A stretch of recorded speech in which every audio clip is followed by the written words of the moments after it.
I want to start with a confession because I know so many of you carry the same exact one. I have built my life on being the doer, the one who makes it happen, the woman who outworks, outplans, outstrategizes the room.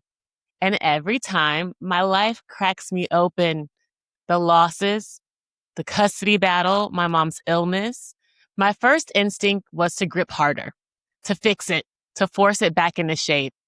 And today's guest has spent 75 years learning, teaching, embodying the exact opposite. And he will tell you very plainly that you are not the doer, that the very struggles you are fighting were chosen by you at the level of your soul. And I know how that lands for a room full of builders, so stay with me, y'all. This is not permission to stop. It is permission to stop forcing. There is a difference, and it is everything. All right, y'all. Welcome, Marvin, to the show. To the MetaBusiness Millennial podcast. Hello, Hey, Erin. I'm happy to be hey. here. Amazing, amazing. So I just want to jump right in because we got a chance to talk and I got to learn a little bit about your background and, from Nashville by way of Virginia Beach and the Edgar Casey Foundation. And I really want to just ask you very straightforwardly, like you've been walking this path for 75 years and it all started with a reading at 18 years old. Can you tell us about that? Oh, well, I mean, when you're 18, you're still pretty vulnerable and naive. And of course, I mean, I was still in my last year of high school. So, it was just all the programming and a little bit of the religion and it's just you're in that learning phase. You're being taught. And you're being taught what with the structure that education system wants to teach you. Yes. There's an old saying, or I've heard so many times. I mean, we need murder flippers. So we don't we don't need an education system that makes everybody smart, Right, right. which is a horrible way to think about education. Yeah. Um, So it spawned me at that age with my mother's journey and search um, to read the book from Think on These Things by Judah Krishnamurti. And Krishnamurti has a fascinating way of asking questions when asked a question. Yes. Yes. And it just turned off or turned on a switch and off one switch, and it turned on the switch that, hey, I can do my own research, I can do my own learning. And this is a kid growing up, and I only read one book in high school, and that was White Fang. And I started halfway through it because I hated reading. And Yeah. then that book just turned me into a bookworm. And I, I mean, I haven't ever been able to get enough. At one time in my life, I was reading 4 books a week Yeah. and eschewing them. And then, of course, in the 90s, when, yeah, I mean, what brings it all forward is when in the 90s, I was working with my spiritual teacher. Um, and he said one of the most impressive phrases that I've ever heard: walk the talk or throw the shit away. Mm-hmm. And that struck me. I'm not just learning. I I am here to be a doer of what I've learned. That part. And then I said, "Oh, Lordy." That's the part. That's the hardest part. And that really leads me to my next question because your book is about the soul fusion healing. So the fusion of the learning, the fusion of the doing, the fusion of the embodiment. It's the integration of the mind, the body, and the soul. So why do you think that book needs to exist? Well, it's a culmination of all of my studies and all the tools that I have used to work with people, coach people, counsel people, heal people. Um, so it just kind of started out um, in Florida 2 years ago on vacation, Oh, wow. and um, I always said, I mean, I have whined about wanting to write a book for 20, 25 years. And I mean the word whining. Because I'd get a chapter in, I'd get a few pages in, I'd get some done, and then I would just lose interest. Now that's the case of trying to be the doer, Yeah. because after I was just really whining about wanting to write, I had a dream during a waking up period in a hypnagogic state, and I got this page that had words on it that I could see very clearly. And then I heard this voice say, if we wanted you to write, this is how we'll give it to you. And I Mm. said, well, that's the end of my writing career, because I could care less. Yeah. Yeah. And so, but it did hit me. It bit me in on vacation, and I just started out writing about the astrological um, uh, times to come and what it meant for the country to go through what we're going through. And then all of a sudden, it turned into more and more and more and more. And once I started pulling on that thread, is the needle in the haystack, it became a haystack. Yeah.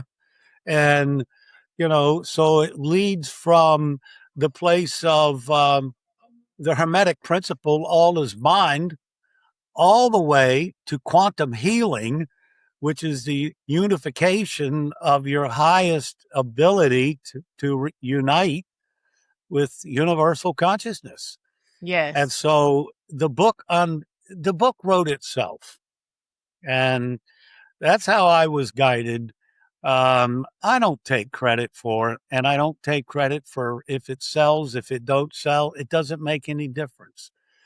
That was It was put on paper. I worked hard, and it unfolded the way it unfolded. I love it.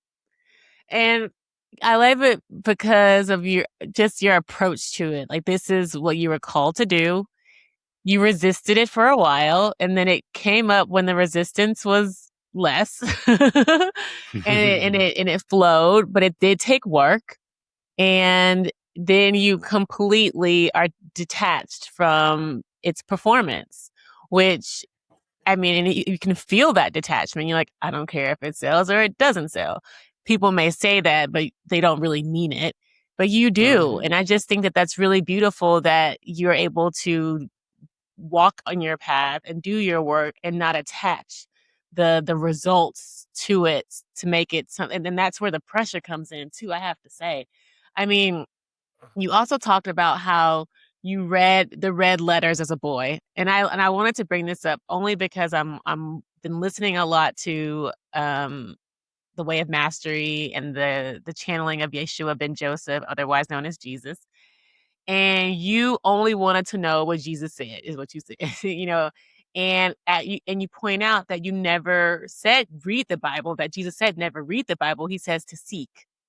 And what has a life of seeking taught you that a life of believing never could?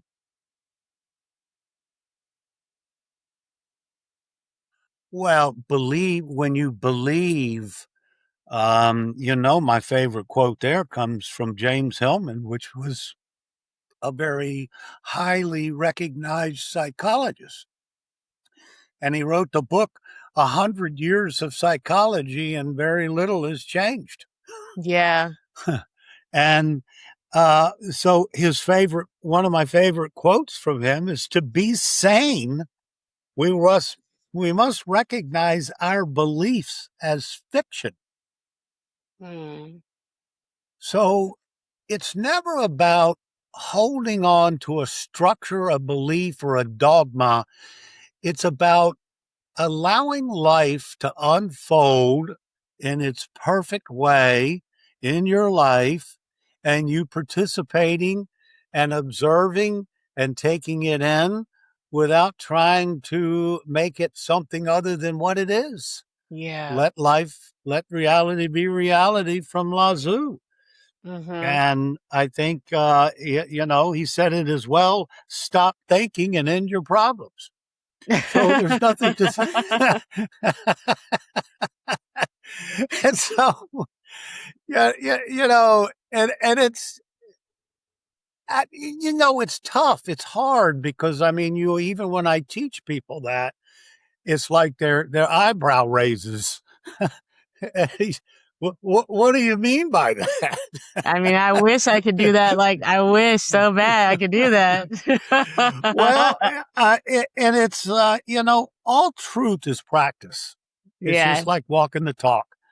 And so, when I started with one of my NLP scripts that I wrote, it's about pulling down white light down your spine and coming into balance and equilibrium. And that kind of comes out of the 60s with all us hippies, was, Mhm, get into center, get into balance. mhm, And so I had to practice that for several weeks before I could actually do that in a mhm, millisecond. And and now, I mean, any given moment, I can have a white light dividing my body right in half, running mhm, down my spine. mhm, And that immediately equates to balance, center, and focus. mhm. And so it immediately puts me into theta brainwaves, which then becomes my creative abilities to um, connect to what one of my recent quotes is from Walter Russell, that probably could be my favorite quote of all time. He says, I believe that every man can multiply his own ability by almost constant, wordless realization of unity. Wordless realization of unity with source. I have myself made that feeling so much a part of me that I actually feel myself to be an extension of the source, that my works are not my own, but interpretations of this source. Now, that Walter Russell was one of the giants of the 20th century. I mean, you could put him right on up there with Nikolai Tesla and Einstein and some of the others, Jung, and some of the others, very well, I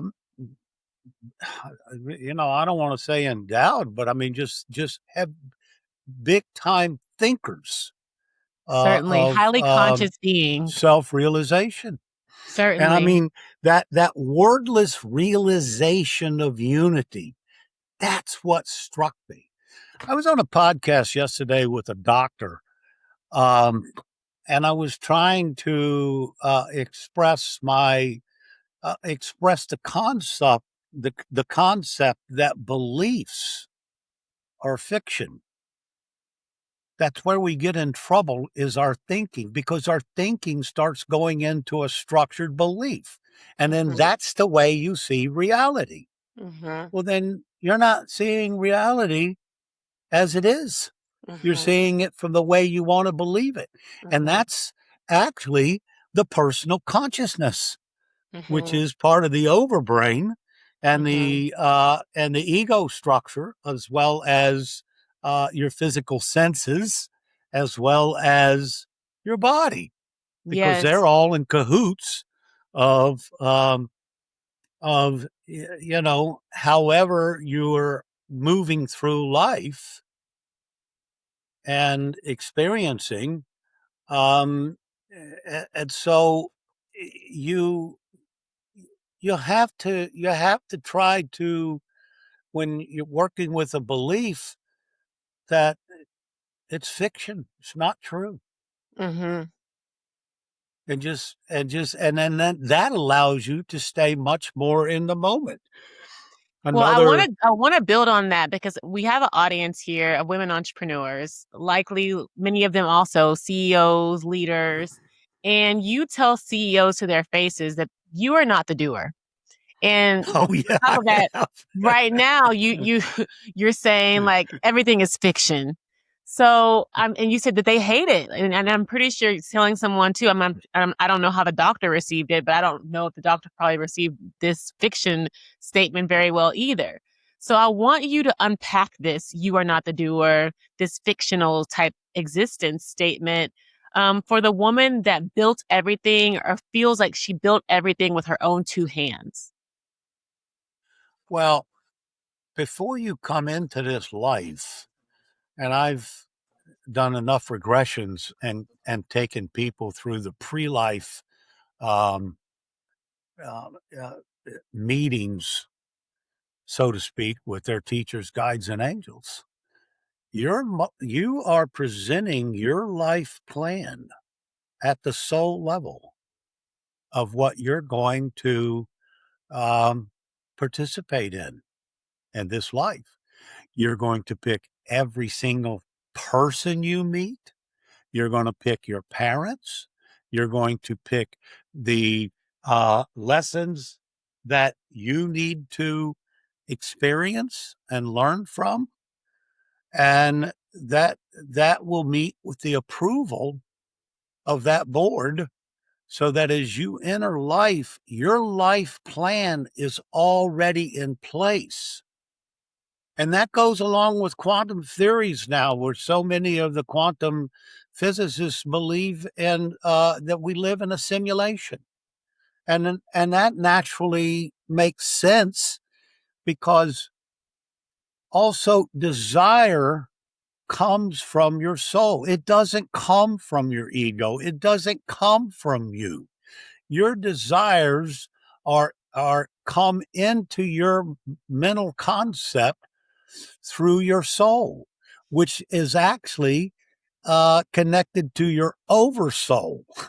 Hmm. So your desires are imprinted in you, and I just realized how that was being driven home by Michael Talbert's book Holographic Mind, when they actually hooked a person up to the skull cap that measures brain activity. And what they did was they set up a situation where when they touched him, that registered on his mind, oh, you touch me. Well, about a millisecond before he recognized that touch, brain activity had already increased with the touch. Now, there was a small gap. And so when you start to understand that you are guided, that your desires come from your higher self and your oversoul, well, then now you realize that when I say you're not the doer, and I don't mean that you're not thinking and you're not working hard. I mean that everything is created from the subconscious mind, which creates 95% of your reality. It's a million times more powerful than your conscious thinking mind. So why on earth would you think? How about follow that guidance, that feeling, that intuitive understanding, to now start using your visions, using your intuition to work towards what you're being shown or what seems to be exciting. And from that perspective, the subconscious takes a vision and it creates a neural pathway in your brain that actually then electrifies the electric field around your whole body, and it electrifies your body, which then becomes your attraction, repulsion, adhesion, cohesion principle in your life. Mhm. And so when you put all of that together, and I know that was quite the diatribe there. I'm here for it. That is how that I can very comfortably say you're not the doer. You didn't do Yes. that. Yes. Yes. And we can continue to build on that because the next question really follows that, because you say all desires come from the soul group. And you didn't say that specifically just now, but that we don't actually author our own desires. If we did, we'd never choose the struggle, right? Right. So I You want you to wouldn't choose pain. walk us through that, because like what is a soul group? You know, share more about this sort of this council, this, this idea that we did agree to these contracts before coming here. So yeah, help people understand like what's really happening, and why they're going through challenges. Like I mentioned before, like I talk about it all the time. Like, had I known that, by choosing my son's father, that I'd still be here today, like going in and out of custody court, losing him, like not having custody of him, I would have never talked to that man. Yeah. Well, but there was something that you derived from that situation, something Still that you am. learned. And so in participation, you're actually having an opportunity through that participation to gain a new perspective, a new situation, a new perception that is a karmic lesson coming out of probably several lifetimes where you have been codependent and or maybe over trusting or maybe too much reliance on placing values outside of yourself. Hmm. So, and I'm just using words here. No, you're I don't not. You know named that it. You because named it it, exactly what it is. but I mean, if I read the chart, then I would know the energy, and then I would even be more specific. And that's what astrology does for me, is to be specific. But we always run around saying, "Oh, well, what about free will? I have free will." Well, the truth of the matter is you've got an option to choose an attitude about your life. You can Yes. choose a good attitude or Yes. you can choose a bad attitude. That's your free will. The next thing is you have an option to use your creative abilities at any moment in time. Creative abilities, not attitude. Creative abilities to work your way through your struggles, your pains, your conflicts, your happinesses and your joys.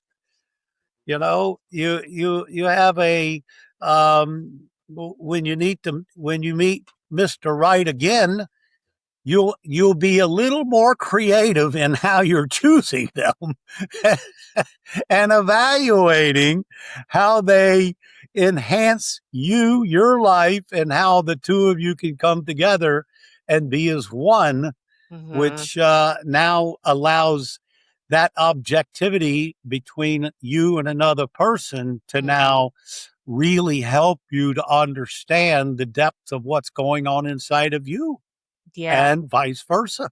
Yes. So it's just a beautiful tapestry. And, I'm so appreciative of Einstein when he said there's only two truths. science and philosophy. And I feel like, I'm definitely a philosopher, Yeah. but I have built that philosophy on the backs of some big giant people that are far more giant than me. And I just seem to have an ability, creativity, to put all of that learning and teaching into coherent understanding. And I go back to Walter Russell. It helps me feel like I am connected to universal consciousness when I do that. It Hmm. comes from that higher source, that higher sense in me. And that allows me to just be live in appreciation and gratitude from everything as an opportunity. I love it. So, what's the difference then between surrender and giving up? And I say this because the audience, people listening may hear that you're not the doer, like stop trying to force it.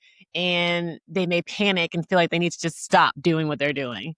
And so I want us to really clarify like what it means to like surrender to the divine design that we've already that's already been destined for us versus like just giving up, like what's the difference there?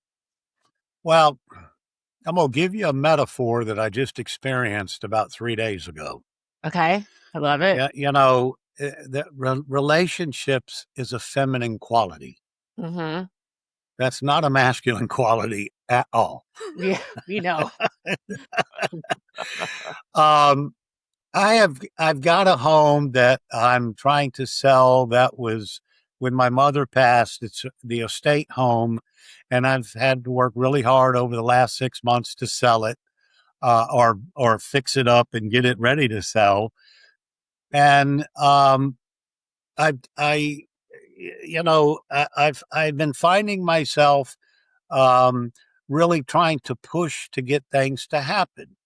So here now I'm human. I'm pushing to make things happen. Well, guess what dream that I had about 3 nights ago that was just as vivid and clear and joyful and happy as any dream I've ever had in my life. And it was um, all the women in my life. And it was like, it must have been a party of 100 women. And I've known some of them, but I could just feel this feminine energy all around me. I was happy that I got to see some people that have passed, that Wow. have been a part of my life.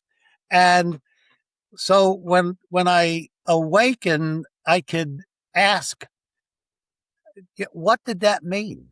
What is this trying to show me? And of course, listening to my intuitive voice, it was, how about stop pushing to get what you want and allow it to come to you?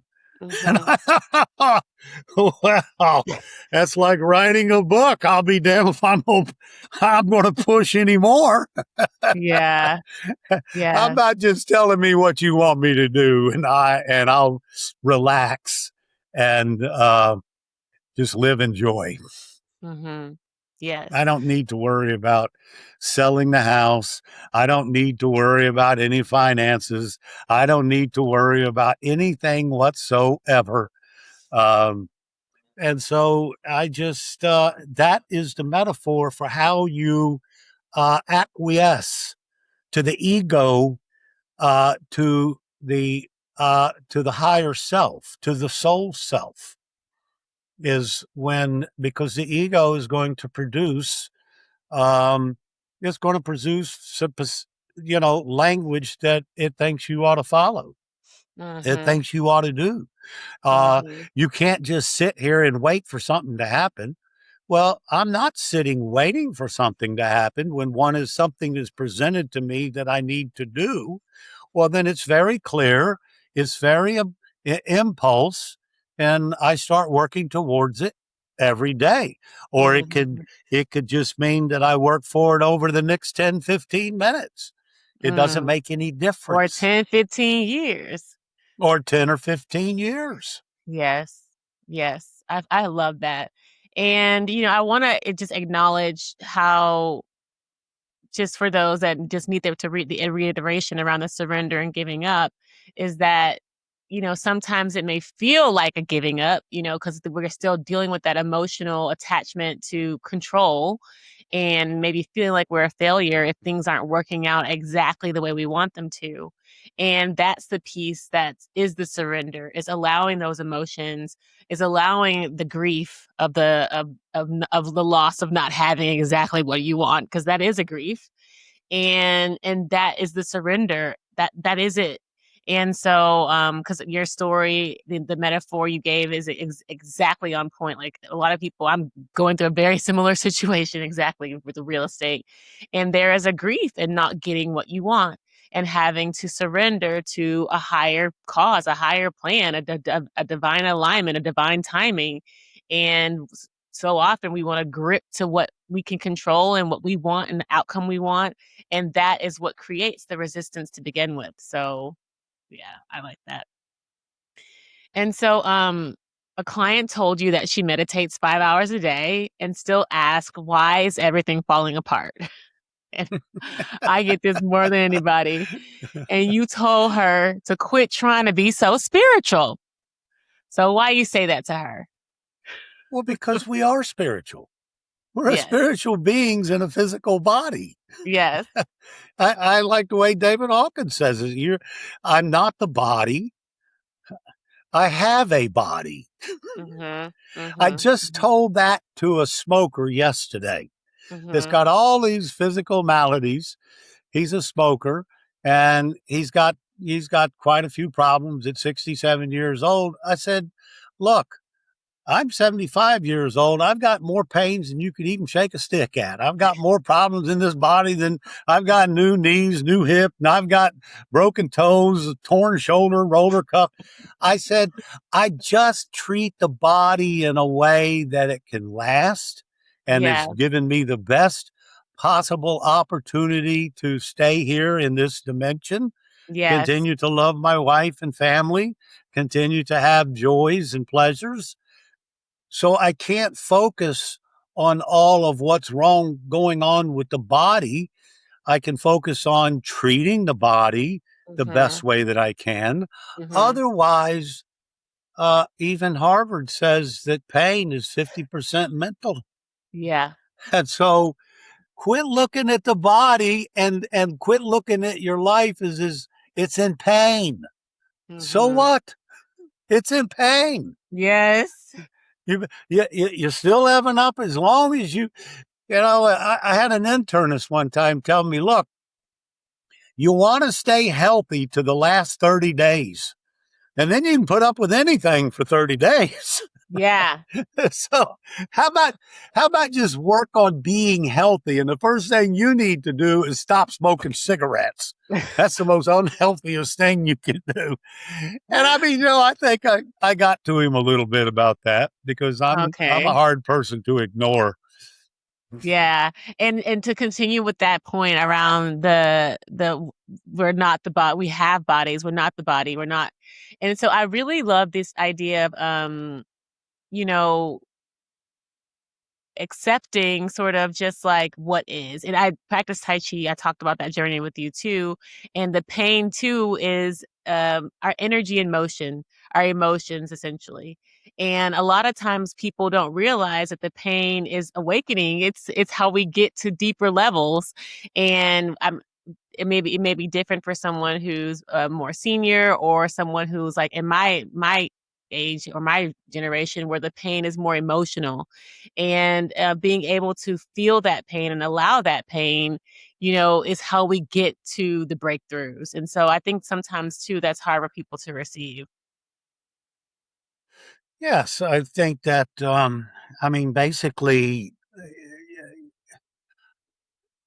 you, when you understand that the most power in your life is feelings, intuition, and visualization, those are truths. And isn't it interesting that where women wear their, what were those things that used to put over their head to hold their hair in place. So it's not a barrette, but A bonnet. a bonnet. Okay. Mm-hmm. Well, right where that bonnet goes on the top of your head is a part of the brain that holds visualization and activates pain. Mm. Think of that for a second. I didn't So think of that. when you're in pain, if you learn to visualize a positive vision, well, the pain's got to go away because this overbrain only thinks of one thing at a time. And so, I just find that it's almost humorous that we have um, evolved like that. That Mm-hmm. vision and pain are in the same place in the brain, Yes. and I so love that. That's a beautiful point. Yes. yes, and so when we what one of the a qigong teacher um, talks about timelessness raises your vibration, and that's hypnosis. And so when we leave our conscious thinking mind and get into a hypnotic state or a meditative state and become very relaxed in the body, the conscious mind kind of goes back and takes a second step behind the subconscious, which now becomes more forward and more apparent. Mm-hmm. And that's where healing can take place. Um, I mean, that just is that's the route to quantum healing, is leaving your identity. See, Mm. we all identify with ourselves as, I'm Marvin and you're General Patten. And I'm sorry, Erin, I had to I sneak love that it. in there. I love it. But I mean, see, we have this personal identity of who we are and how we've grown and what we are. And ultimately, when we transition, that's all negated. You're still you're still your authentic you. You lose nothing. And it's I like the quote about life and death are the same thing. Yeah. And when you think of life and death as the same thing, Yeah. well, then all of a sudden the subconscious no longer has a fear of death. Yep. And so 100%. you see, this is the power of us as human beings, and this is what we have potential to utilize as our tools to make the best of this journey. I This is so perfect. And my next question is such a great build on this, because you talk what we're sharing too about this blend, this integration, this almost like there's no veil between the spirit and the physical. And you say in your experience too that you talk to spirit out loud.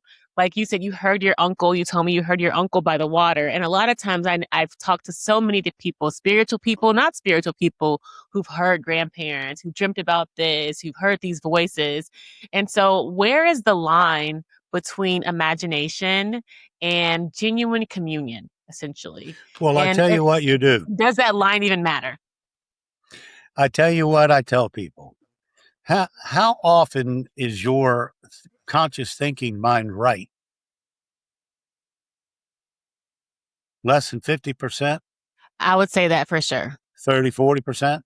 Yeah. Let's say, how often is your intuition right? 70, 80%? It don't even Yeah. have to be 100%. Yeah. How about just 70 or 80%? Much greater than 50. It's a heck of a lot greater than 50. So Hmm. how about if you hear this conversation in your mind allow it to be real. How's it going to hurt? You see?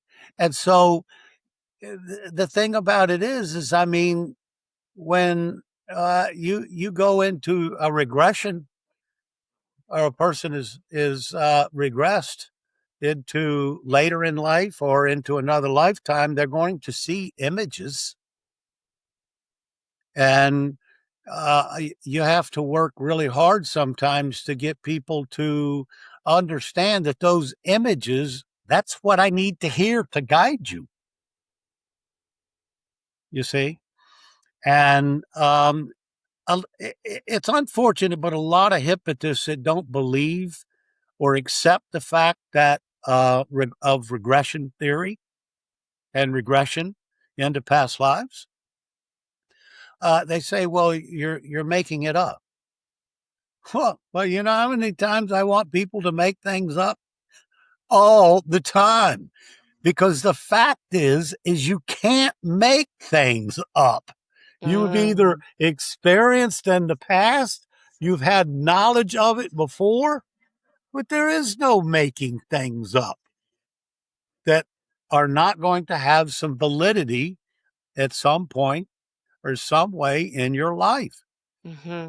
I mean, I proved that when I had a young man that was in a tragic car accident where all his buddies died, and he blocked it all out.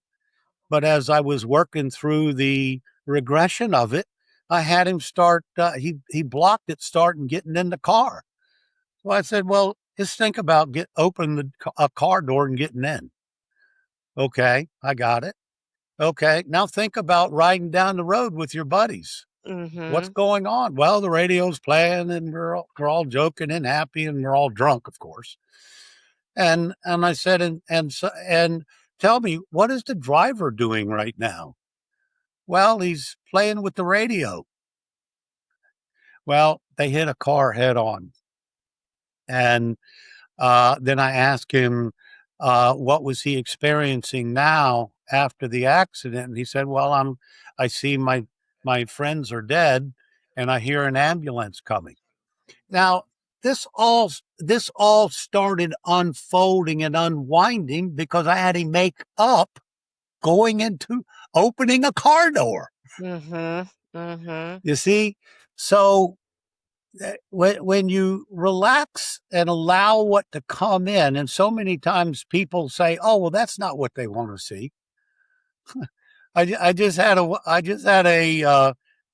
a music recording manager that wanted to do regression so bad, and that usually is a tip off that that's going to be pretty difficult.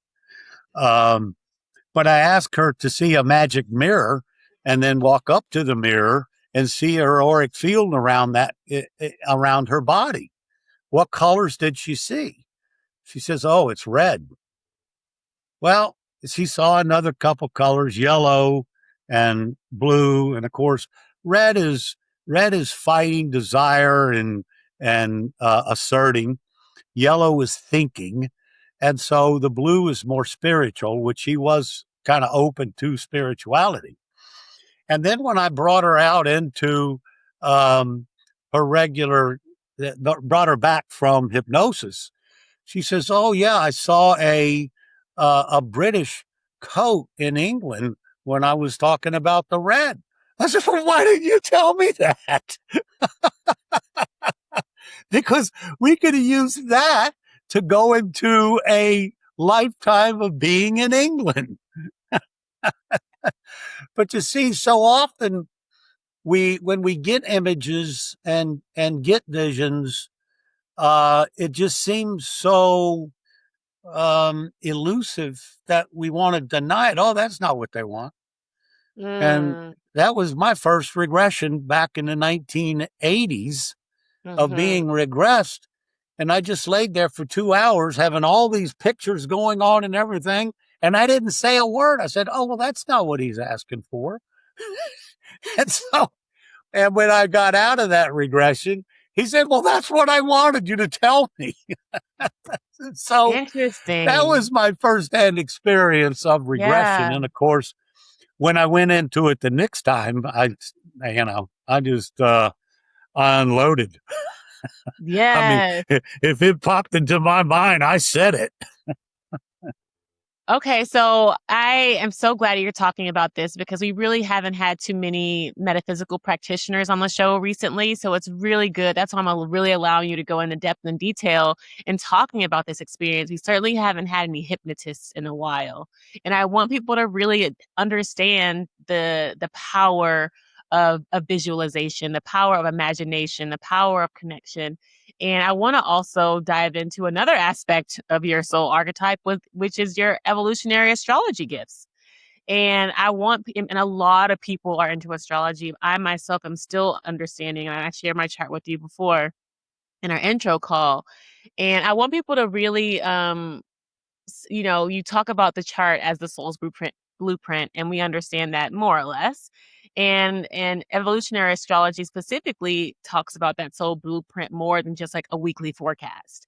And so with that knowing, what does the chart reveal that a woman can't see on her own?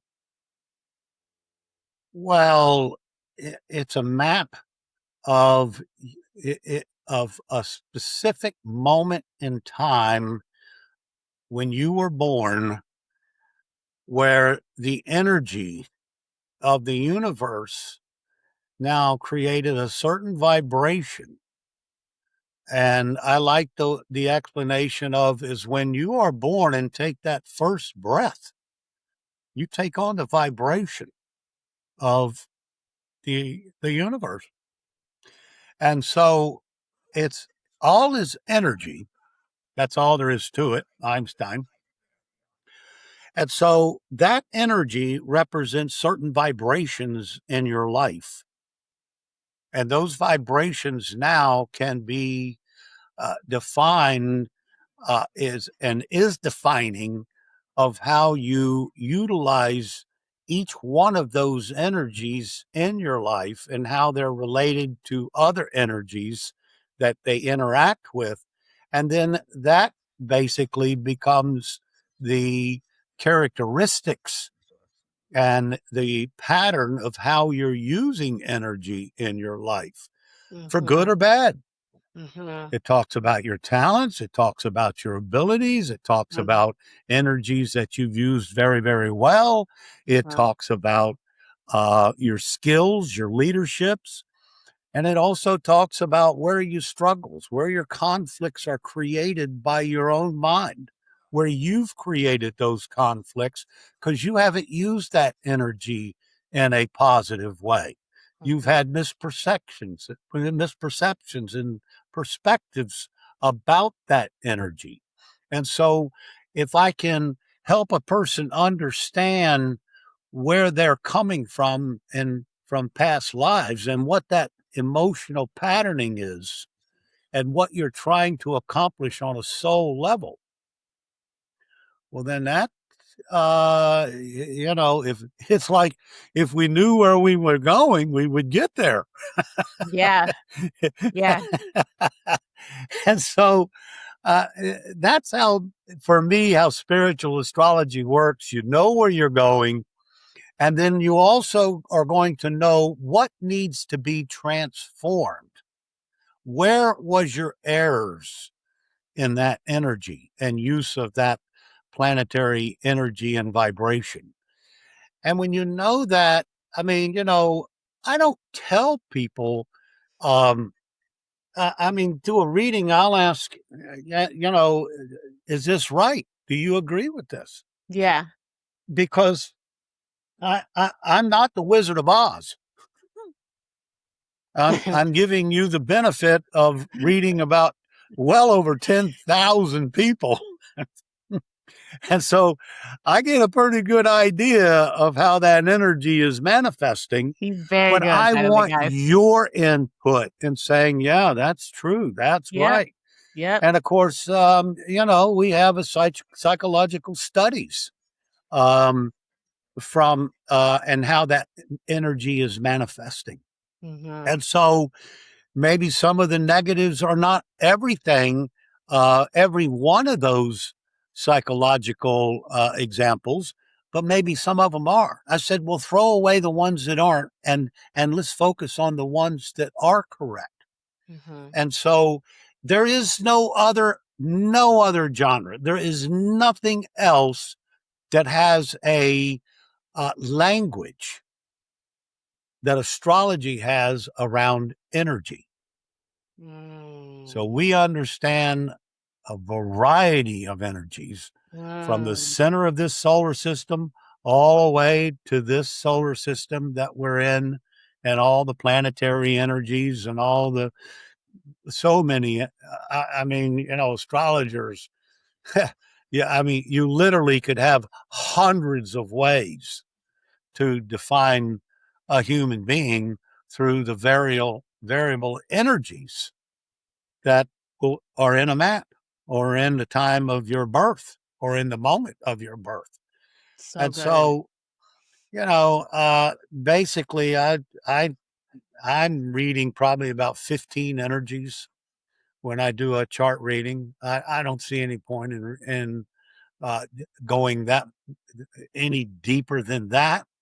Um, it's pretty difficult to hold on to all that information as it is.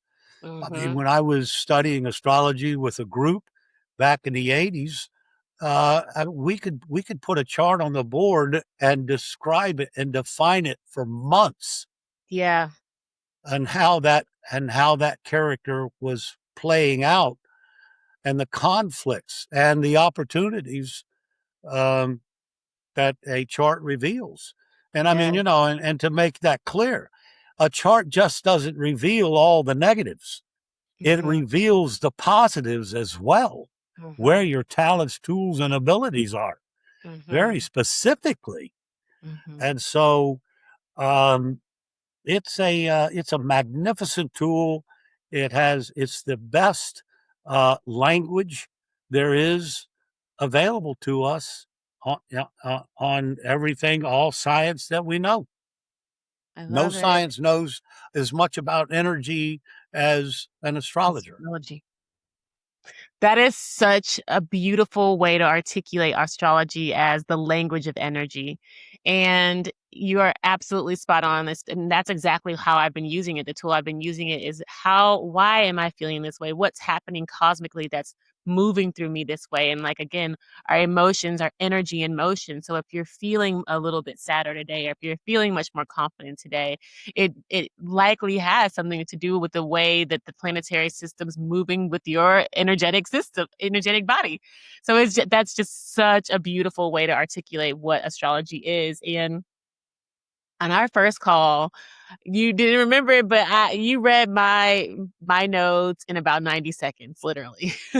My south notes in Scorpio, my north notes in Taurus, and you named the codependency, which you named again without even remembering, and the power and control pattern that I've spent essentially a decade unwinding.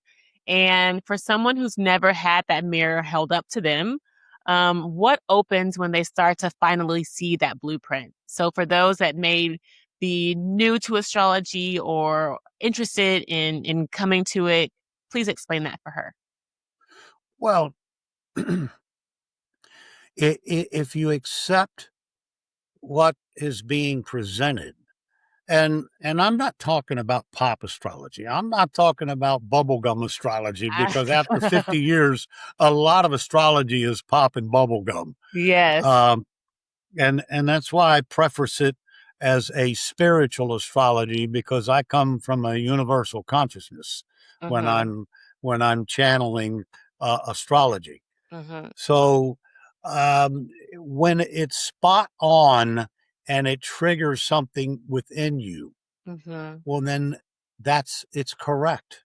And Yeah. you need to take a look at it. It's like a somatic feeling. It's Yes. in the body. When Yes. I took, when if I said to you about codependence, well, that triggered your emotions in your body. Mm-hmm. And so now that gives you a greater understanding in a variety of different ways that I can't explain, because it's you, it's your body, it's your mind, your experience. Yeah. And so it is a way now to understand how the energy and the vibrations are working in our life, and that when those patterns can repeat, or the patterns can bring up an experience over and over, um, then you can get a little more understanding of why.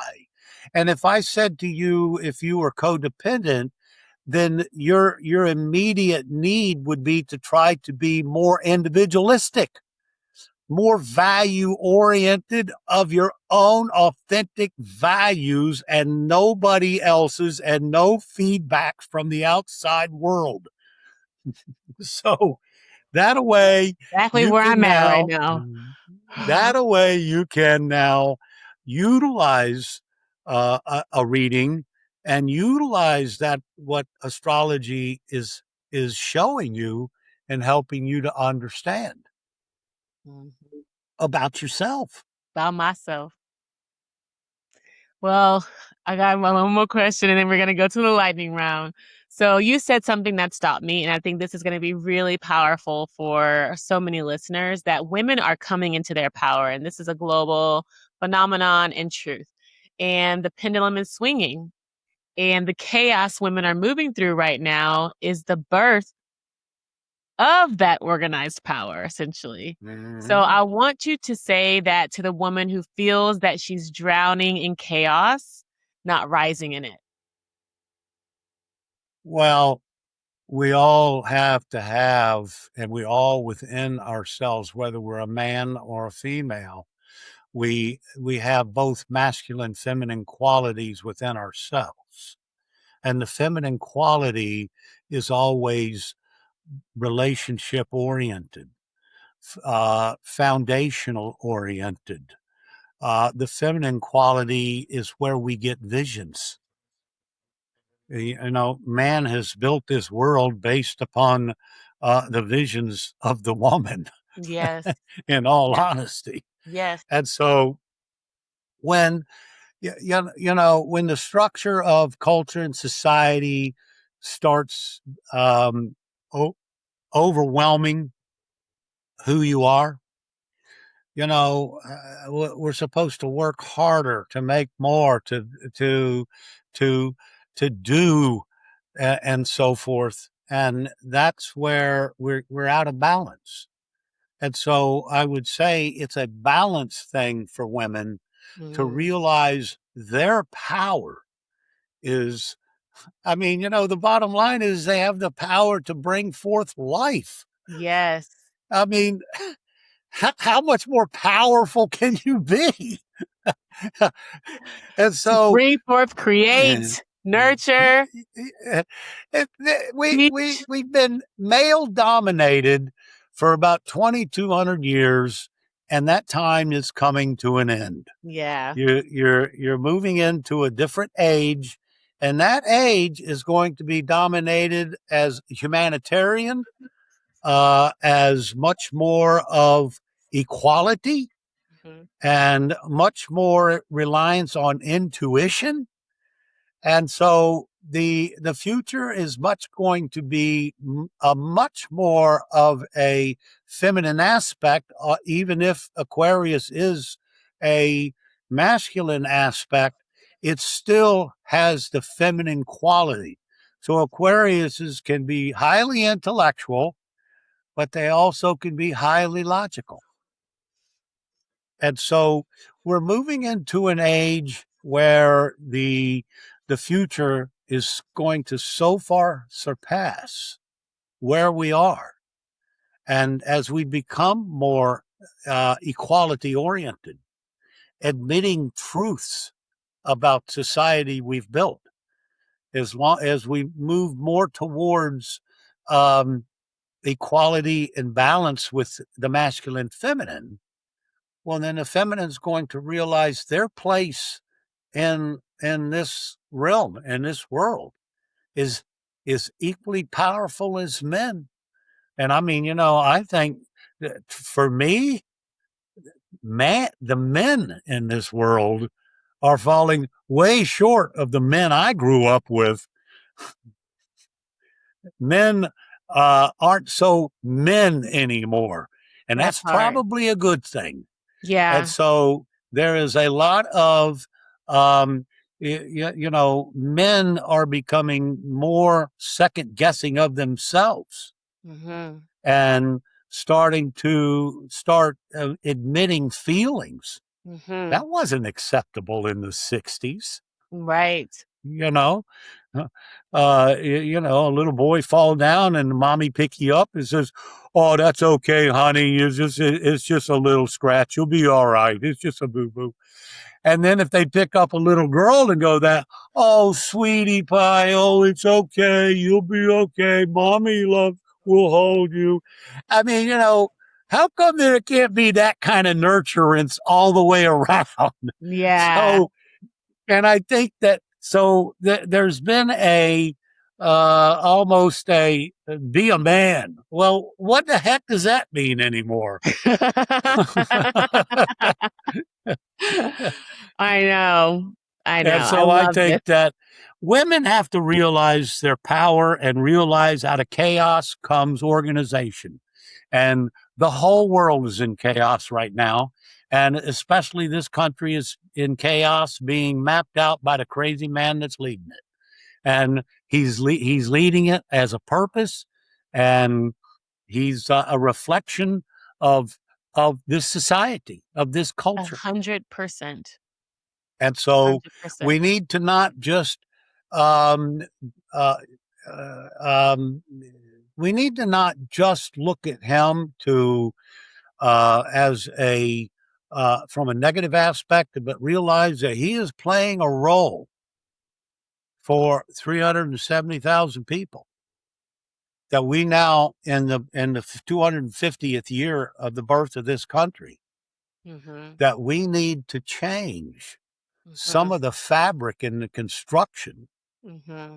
of what we've built this society to be, because it no longer works. It's not going to work in the future, and it's ugly. Yes. It's ugly. And now that since And we're on the metaphysical, meta business millennial, but we talk metaphysical concepts. I mean, 250 is, in numerology at the 7. So we're in a 7 year. So we're in spiritual completion. So it makes perfect sense that we're coming to a completion of who we are energetically as a company. Yeah, as a company, as a United States corporation. yeah, Properly. yeah, as the corporation they call the United States. Yes, so we are in a year of completion, and it is time to really to remember what we've learned, all of our great lessons, so that we can start over and rebuild a beautiful, utopian version that we had already, that was the foundation of its creation. And so, what a beautiful way to end this. I really want to get into the lightning round, because this is like the fun part of the show. And I'm just going to ask you a question, like whatever pops up in your head, you just say it in a few words. So, one quote, since I know you're the quote guy, one quote that you tattoo on every client's mirror. Live in the moment. Love it. Very simple, very easy. Live in the moment. Okay, one book other than your own, everyone should read. Letting Go by Dr. David Hawkins. Okay. And I love Dr. David Hawkins. I talk about him all the time on this show, by the way. But I never heard of Letting Go, so I'm going to look that up. Okay. A Oh, it's universal the best law. book he wrote. Really? I'm always reading the Map of Consciousness and the books about his Yeah. research. Well, you'll Um, love Letting Go. okay, cool. Okay, next question is a universal law hiding in plain sight in nature. The characteristics of animals. The characteristics of animals. Okay. And as a universal law? Okay. Because even the Bible says, who puts the lilies of the valley? Who supports the animals and feeds the animals, and the trees? And the trees are connected. Everything is connected.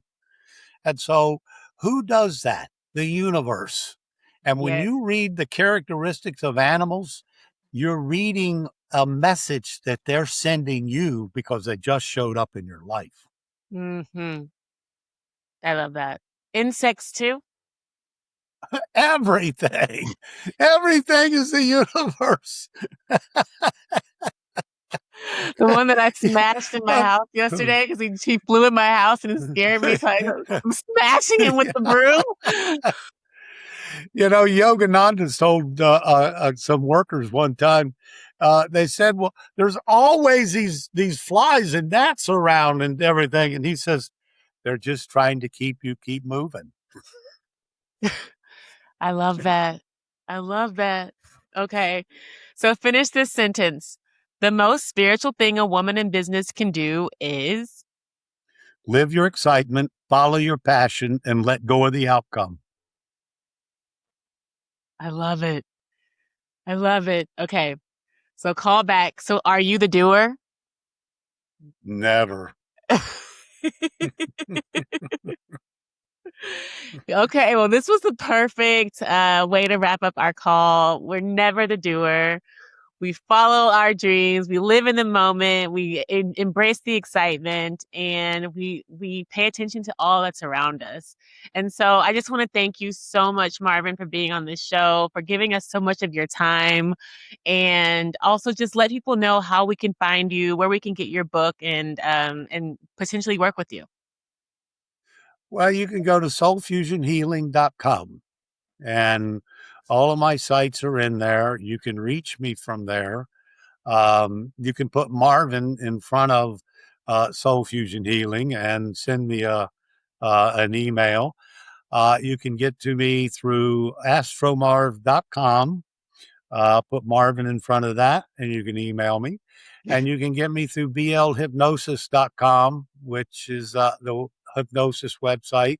And you can put Marvin in front of that and reach me through the email. So I'm available. I love it.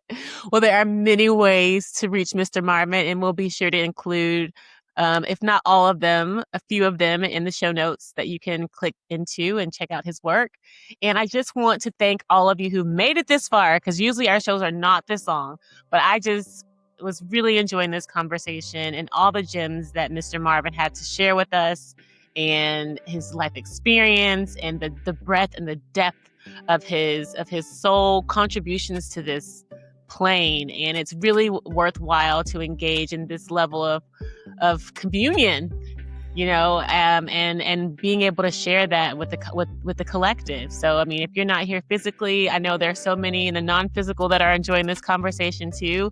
So we're doing this for everybody. And for all of you who are interested in working with me and learning more about who I am and what I do, you can check me out at erinpatten.com. And of course, I offer my divine mentorship for those women who are ready to upgrade and elevate their businesses in alignment with their soul purpose. And that just gets me so excited. So I love doing that kind of work. And Yes. And of course, check out our more episodes of the MetaBusiness Millennial podcast. And in the meantime, I just want to say thank you again to Marvin. Thank you, Erin. I love you. I love your work. I appreciate you so much. Thank you. I really do. Awesome. Well, much love and light to you guys that are listening, and we'll see you on the next episode. Peace. Did you really love this episode of the MetaBusiness Millennial podcast? Well, I am honored, and I appreciate you subscribing, leaving a review, and sharing it with your friends, because your feedback allows us to co-create more enlightened conversations. And if you're interested in growing your soul now, head over to my website, erinpatten.com, to find all the show notes, links, and free resources to get your energy activated today. In the meantime, stay bright, my friends. Much love and light. Peace.